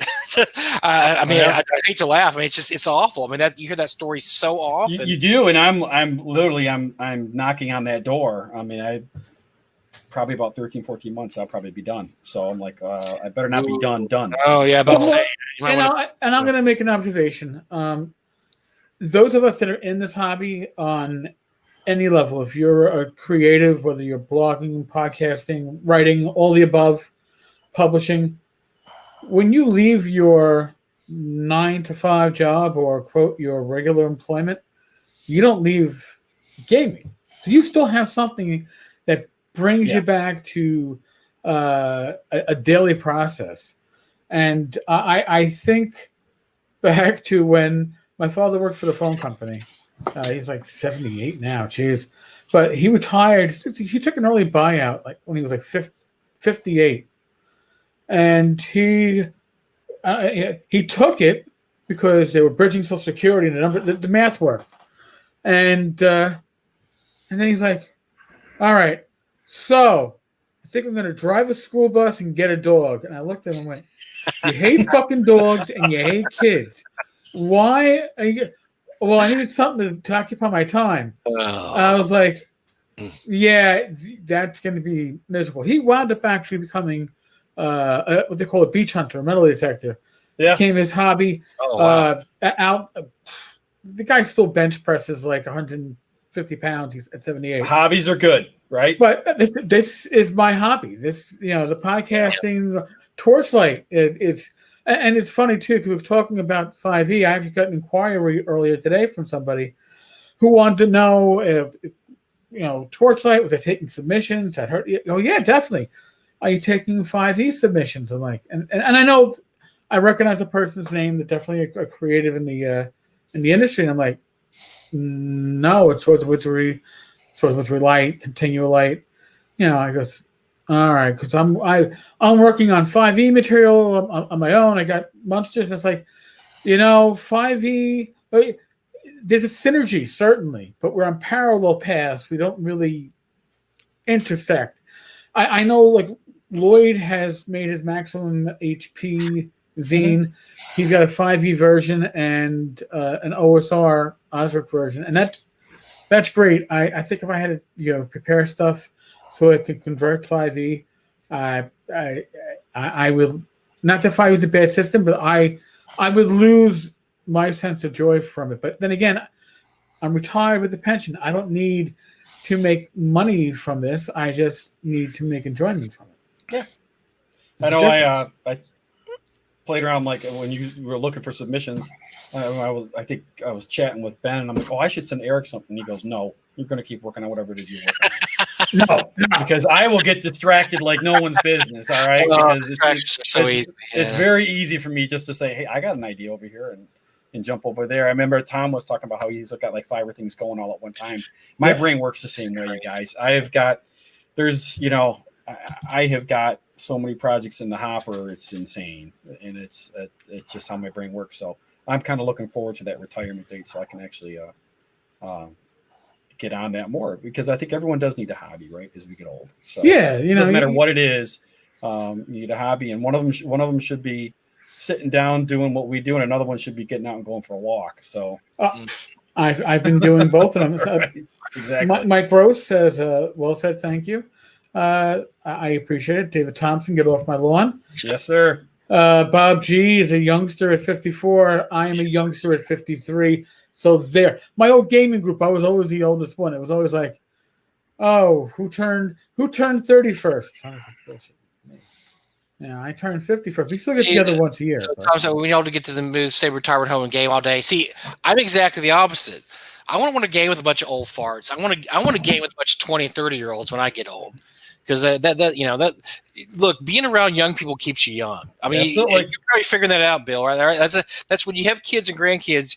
You start figuring out that's what's keeping you young is being with younger people. I don't want to hang out with old farts all day. I like going to conventions and seeing a bunch of young people there because that makes me think the hobby's in good hands. And plus, it keeps you young, man. You got to keep up with those youngsters. Yeah, there's something to be said with that. I mean, the industry I'm in is construction industry, and most of the a lot of the guys we have working for us, they're all younger guys, right? And I get to hang around them quite a bit. And there is something to be said about being around the younger guys that keep you moving and keep you on your toes, because they do, right? Yeah. They move 100 miles an hour, and I'm not moving 100 miles an hour anymore, but I try. So it does keep you up a little bit. It does. But as you know, again, the whole thing we used to hear when I was a cop for 20 years. I used to always hear, surveys say we usually within 4 years of retirement, 35% of police officers are dead. Oh dear! It's just like, and you know what? And I will say part of that is if you're healthy as a cop, it usually means you're still eating shitty food, but you've got activity keeping you going, and then you retire and you still eat the shitty food and you don't have activity keeping you going. Right. And you don't engage the mind. I mean, you could retire and be a couch potato, I'm sure. I don't think being a couch potato is all that effective in retirement. And of course, Michael Gross, Bill's son Ben, Eric's niece Shannon, Alan's sons, Mike's son, MG4. Give him hope. Yeah, my son does not. My son does not role play. His ex-fiancée, though, God bless her, she does. She actually, I got somebody put together the old basic rules so you could print them on Lulu, and I had to print a copy, figuring that was my cheap way of getting 5e. But she was only running it from she was playing by borrowing a friend's set. So I gave her the rules. So, but it's the next generation that this is all going to be in the hands of at some point.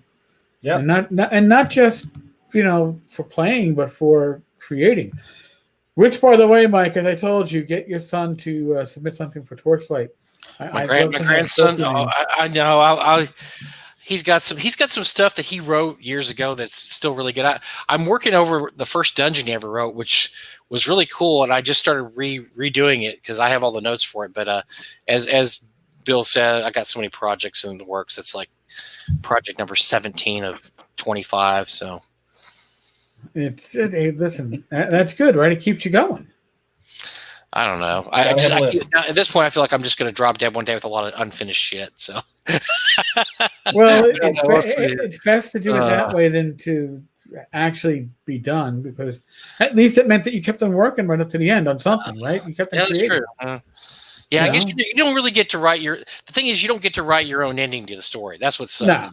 You can't say, okay, one day I'm going to sit there and I've read all of my books and played every game I have on the shelf and written everything I want to do, and I'm be able to shut the book and say, okay, take me now. That's just not going to happen. It doesn't work that way. No. You don't get to write the ending to your story. No. Just like the, I want to die of a heart attack in the bed with a beautiful woman. No, you don't. Because then you're not going to remember any of the events that happened, right? It's like, it's not going to be your wife then. Wah, wah, wah. I didn't say that. Where's my wife? She's not listening. Thank God. Neither is Rach. She's in the bedroom. Okay. She's not there. Thank goodness. Christ. Close one. Close one. Or as the old joke goes, I want to die like my grandfather, peacefully sleeping, not yelling and screaming like all the other passengers in the car. Oh, nice. That must be a Texas thing. I've never heard that one. Oh God, that's as old as That's old as the a good one. hills. Come on. That's pretty good. I'm pretty sure I want to buy a Belushi load of contraband and buy the woman I met on Craigslist. I think all right, Bruce. I think we're going off the rails now. Yes. and Rob Conley comes in just as we are about to wrap this up. Go figure, Rob. You'll have to catch this on the replay. Bill.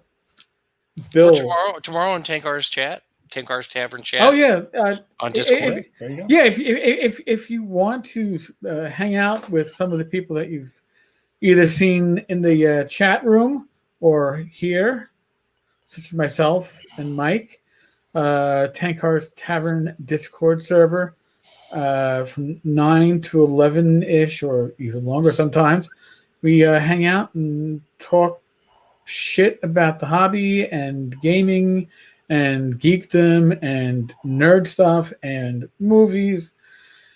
Listen, you can't go down to the pub as we used to, right? You can go down to the pub here, but they took away all the bar seating.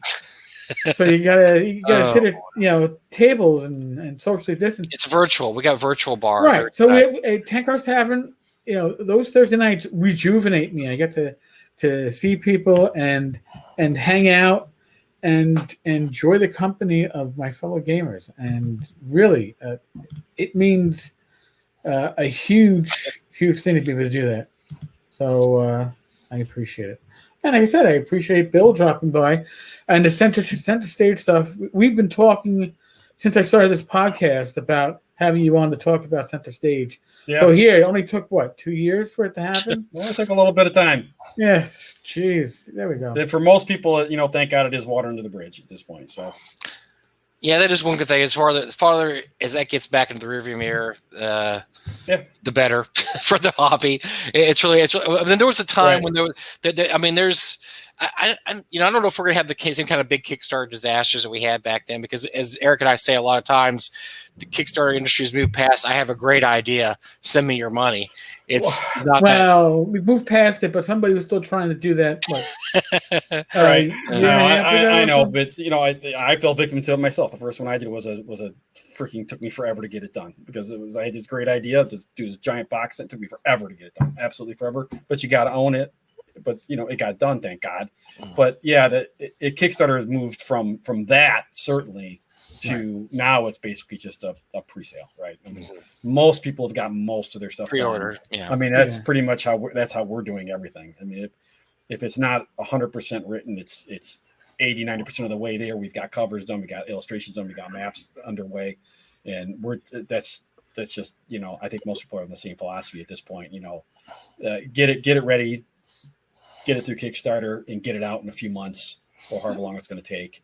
And then, people, I've had discussions with people on Facebook or other discussions, and then they're like, "Well, Kickstarter is supposed to be about creating stuff that you couldn't create without people backing it." And big companies like Goodman Games and Frog God and Kobold Press and others shouldn't be using it. And I was like, you know what?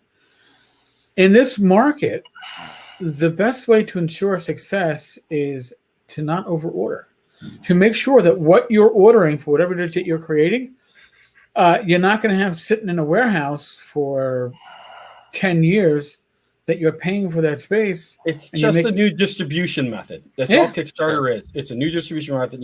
Amazon changed the game with what Amazon did. Oh yeah. And Kickstarter changed our gaming world a little bit, and I think it changed it for the better. Gives a lot of people opportunity to do stuff, and it's just a different distribution channel. And I understand it. I understand there's risk, right? And I get that, and especially like I said, there's plenty of there's a track history of bad Kickstarters, really bad Kickstarters, and just absolute train wrecks. And some people got burned. I mean, I know I did. I've invested in Kickstarters I never saw anything from, but I'm also one of those people who just, it's a Kickstarter for me. If I drop $50 when I get the book, it's like Christmas. Oh, look what I got.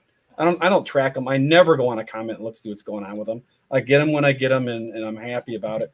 That doesn't mean anyone else needs to be that way. It's just how I am with them. I couldn't tell you right now. I'm probably backing a dozen Kickstarters right at this minute, maybe. I couldn't tell you what one of them are. But it's for a lot of people, they got burned, and that it's hard to ever get them back because they think that's once what bitten, it still twice is, shy, right? Yeah. Right. And you know what? Who am I to tell them that they can't think that way? Okay. There's nothing wrong with feeling that way, but it's unfortunate. Give some of these guys a chance because they are producing some fantastic things. And I don't have any issue with the big companies using Kickstarter. For God's sakes, Hasbro built their own platform to I know. Hero Quest, and then you know what? I dropped $150 on it because it's cool. So I did too. Two. But that's just the way it's going to be. And and you can wait for after Kickstarter stuff to buy it on the market after Kickstarter, but you take a little bit of a risk there too because not everybody sells their stuff after the Kickstarter. There's a lot of projects out there that were sold on Kickstarter that don't exist anywhere else. Our Frog God Games Indiegogos, we print to order. And so we get people, months later, like, hey, I need to get a hard copy of Chaos Rising. Don't have any. we print to order. We keep the reason we're doing the Indiegogos is so we can have the PDFs to bundle later for humble bundles and stuff like that. So we print to make the fans happy that order it and to help and to give them something special. But after that, we don't have any hard copies except we get the same thing with a couple of our earlier Kickstarters. I think we did it as a Kickstarter exclusive. Like I think Ben's Rise in the Fairies. We did it in, I think, hardcover and softcover. And one or the other is not available anymore. And shoot me for remembering which one, but you'll never be able to get either the hardcover or the softcover from us because we only printed enough for the Kickstarter because it was exclusive. So I think we're selling the hardcovers. You can't get the softcovers anymore. I think that's how we did it. But we kind of made it exclusive, and you run that risk, and that's not telling anyone they should or shouldn't do a Kickstarter, but my God, it's not even 9 times out of 10 it works out well. It's more than that. I think the Kickstarter record in the last 5 years has got to be up at like 95-99% chance that you're going to get what you've filtered out most of the day trippers and the freaks and the people who aren't going to really do stuff. People nowadays are pretty picky about what they back, and if you don't have a proven track record, you're going to have a really tough time getting in there. And especially if you don't have your stuff already written and previewed. If you can't show a good preview and you just throw out there, hey, I've got this great idea, you're not going to get your stuff back at this point. No, I actually will cruise Kickstarter from time to time just to say, you know what, I feel like let's see what's out there. I'm going to back a couple things because I do. For me, I just like getting stuff in the mail every once in a while. It's fun, especially since you can't go to a convention anymore. So but it's amazing how much stuff out there is just like, oh my God, it's been out. It's like, I wouldn't back this for 5 cents, just taking a look at it. Right. And it's out there, but you just, a little common sense, a little bit of homework, it will go a long way. But I think it's a great tool for people. I really do. I think it's brought, you like to say, Eric, the rising tide lifts all ships. Kickstarter's done that too. It's had its debacles, but it's, for the most part, it's brought a lot of cool stuff to market. You've seen companies bring stuff back. We just did Mercenaries, Private Eyes, and blah blah blah. Oh yeah, I mean that was cool. That was fun to get that. Tunnels and Trolls did theirs. I know, they took some heat for taking forever to get it done, but it got done and it got shipped and it was cool. So see, I don't know. That's why I put all my money into OnlyFans because I just don't know about this Kickstarter stuff. Jerry, tell Kickstarter definitely solved the issue with the D20 open license publishers over ordering their stock. I still remember getting a lot of the what was it? The Fast Forward Entertainment. Yeah, I remember after that implosion, My mailman hated me because I ordered for like $100, like $1,000 cover price of shit, and then I unboxed it in my backyard because it's a beautiful summer day. And as I'm unboxing, I'm looking like, wait, this is a hardcover book for one magic item? Fuck that shit. I'm like, what the fuck? Oh, poor FFE. Yeah. Yeah. My local game store, when the D20 thing had exploded, that they had a sale $1 books, and they had all that FFE. All those little companies that came out with all that die 20 stuff. They had just on a table there, and I went up there and I just started buying. I was like, I don't think I'm ever going to read this stuff. I'm just buying it because it's $1. It's a hardback for $1. I can't beat that. I would love to actually watch something out of the D20 stuff because I missed. There's about a 10-year gap in my gaming world life at least, but I missed the whole D20 thing. I missed all of it. I really don't even know what D20 is. But what I do know is that I was out of town on a project, and I went into. We don't have any half-price bookstores here in Michigan, but I don't know, in Tennessee or Minneapolis or somewhere. And I go into this half-price bookstore, and they've got, RPGs in it, and in their little RPG section, right?